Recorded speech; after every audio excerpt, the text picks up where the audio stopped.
And of course, Homa Bay had its first transition from a governor to another in the last election. How is the situation? I know your governor is still facing an election petition, but still at the formation of the government, how have you seen it in terms of establishing the institutions and the officers that need to be recruited? The case of Homa Bay highlights the inequalities across the country in terms of some counties having gone ahead of others over the last 10 years.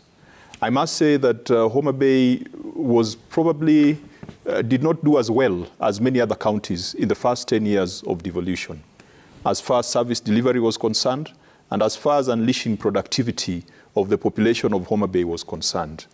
The beautiful thing about devolved governments is that governors served a fixed term, not exceeding 10 years, and that allows you to inject freshness in leadership at the county level. We have that element of freshness in Homa Bay, and recently my governor addressed herself to what she has been able to achieve within the 100 days, and I think that she's on the right trajectory to ensuring that we go beyond the mundane issues of setting up a county government. We transition to service delivery and ultimately to enhancing productivity. What I would like to see county governments doing more is that when a new governor takes over, the way Senate Governor Kang'ata has taken over, you have a baseline and you ask yourself, when I took over, what was the gross county product of Murang'a County or Homa Bay County? And what is your intention in the next 5 years or 10 years? You see, it's been 10 years of devolution. Each county should now be held to account. To what extent have you improved the productivity of your people? I'm glad that Irungu Kang'ata has agriculture as the third plank of his manifesto. And those of us who come from Homa Bay, there's something we admire about Murang'a.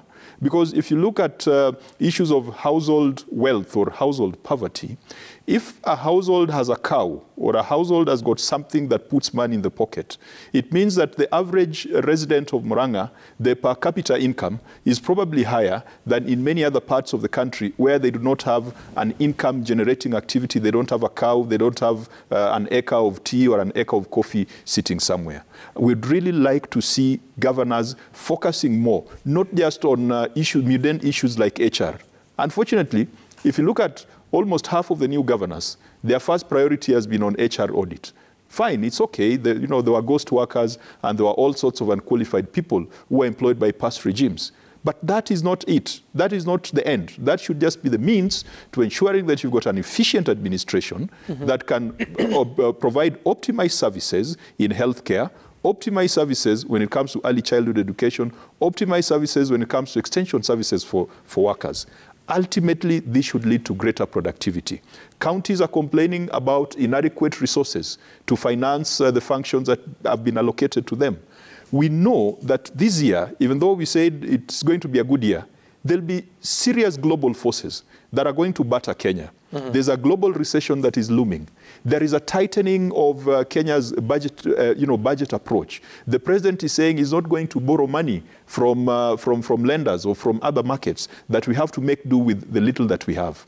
It is foreseeable that counties would probably continue to get the 370 billion that they got in the past years. If there is that squeeze when it comes to allocations to county governments, governors must now start being creative, not just by increasing taxation, but increasing productivity. Because it is from productive activities that taxes can be paid. And that I think, for me, should be what I would call the third phase of devolution. The first phase was setting up institutions. The second phase ought to have been optimizing services. The third phase now should be to promote productivity within the counties.